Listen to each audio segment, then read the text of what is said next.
Hi hello welcome back to our channel. ఈరోజు కార్తీక దీపం 2 సీరియల్లో ఏం జరిగిందో తెలుసుకుందాం. ఎపిసోడ్లోకి వెళ్ళినట్టయితే వారసురాలు బతికే ఉంది, కాశీ స్వప్నలకు చిక్కిన దాసూక్లు. సూపర్ ట్విస్టింగ్గా భలేగా ఉంది సీరియల్. ఈరోజు సీరియల్ తర్వాయి భాగంలోకి వెళ్ళినట్టయితే ఏం జరిగిందో తెలుసుకుందాం. జ్యోత్స్న వెళ్ళగానే మీరేం మాట్లాడరేంటి కార్తీక్ బాబు అంటుంది దీప కార్తీక్తో. మనం ఇప్పుడు సమాధానం చెప్పాల్సింది మాటలతో కాదు చేతులతో అంటాడు కార్తీక్ బాబు. జ్యోత్స్న పెట్టి వెళ్ళిన డబ్బులు తీసుకొని కళ్ళకు అద్దుకొని వెళ్ళిపోతూ కార్తీక్ బాబు హ్యాపీగా ఉండాలి, అందరి ముందు తలెత్తుకొని నిలబడాలి అంటూ ఈ రెస్టారెంట్కి ఉన్న చెడ్డ పేరు పోగొట్టి జనాలు వచ్చేలా చేయండి అని మనసులో అనుకుంటుంది దీప. దాసు ఇంటికి డాక్టర్ మళ్ళీ వస్తాడు. దాంతో డాక్టర్ మీకు ఇప్పుడు పాత విషయాలు ఏమైనా గుర్తుకున్నాయా అంటాడు. నేనేమైనా మర్చిపోతే కదా పాత విషయాలు గుర్తు రావడానికి. ఇదిగో వీడు నా కొడుకు, అదిగో ఆమె నా కోడలు, వీళ్ళు నన్ను చాలా బాగా చూసుకుంటారు. మీరు ఇలా ఊరికే వచ్చి కంట్లో లైట్ వేసి నన్ను ఇబ్బంది పెట్టకండి సార్ అని అంటాడు దాసు. నిద్ర వస్తుంది, నేను పడుకుంటాను అని దాసు నిద్రపోతాడు. దాసు పరిస్థితి చూసి కాశీ స్వప్నలు బాధగా నిలబడిపోతారు. వెంటనే దాసు పరిస్థితి గురించి డాక్టర్తో మాట్లాడతాడు కాశీ. ఇది సార్ వరుస, మా నాన్న మనిషి ఇక్కడే, కానీ 2 మైండ్స్ పనిచేస్తున్నాయి. ఒక మైండ్లో మాతో పాటు అందరూ ఉన్నారు, అన్ని విషయాలు గుర్తుంటున్నాయి. రెండో మైండ్లో మేము మాత్రమే గుర్తున్నాము, అందరినీ బ్లాంక్గా చూస్తున్నాడు అంటాడు కాశీ.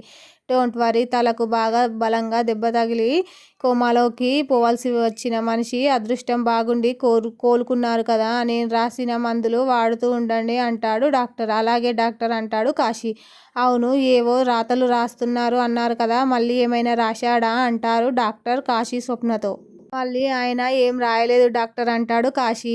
ఏదైనా అవసరమైతే కాల్ చేయండి అని డాక్టర్ బయలుదేరుతాడు. దాసు ఏం రాసినా దశరథకు చెప్పమన్నాడు కదా, ఈ మనిషి మళ్ళీ ఏం రాయలేదని చెప్పాలి అని అనుకుంటూ వెళ్ళిపోతాడు. ఇంకా అప్పుడే దాసు మంచం కింద ఒక పేపర్ ఎగిరి కిందకు బయటకు పడుతుంది.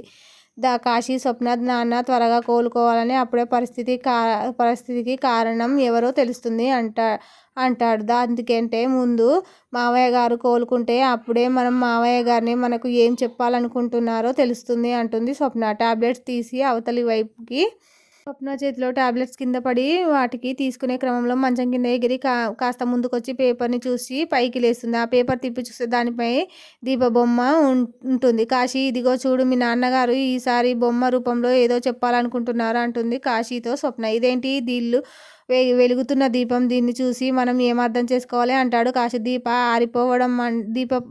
ఆరిపోవడం అంటే చావు, వెలగడం అంటే బతుకు కదా, ఏదో బతికే ఉందని చెప్పాలనుకుంటున్నారు అంటుంది స్వప్న. ఏంటి ఆ బతికి ఉన్నారని అంటాడు కాశీ.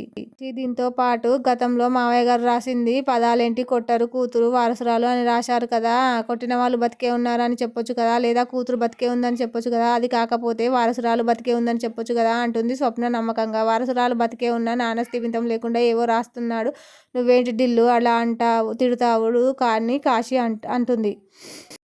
ఇక మరునాడు సత్యరాజు హోటల్కి జనాలు ఎగబడతారు. రుచి అదిరిపోయిందని మెచ్చుకుంటూ ఉంటారు. అప్పుడే జ్యోత్స్న వచ్చి అదంతా చూసి రగిలిపోతుంది. ఇదేంటి, నిన్న అస్సలు ఒక్క మనిషి కూడా రాలేదు, ఈ రోజేంటి ఇంతమంది వచ్చి తింటున్నారు అని రగిలిపోతూ దీప కార్తీక్లను చురకలతో బాధించాలని చూస్తుంది. కానీ థ్యాంక్ యూ ఫర్ వాచింగ్.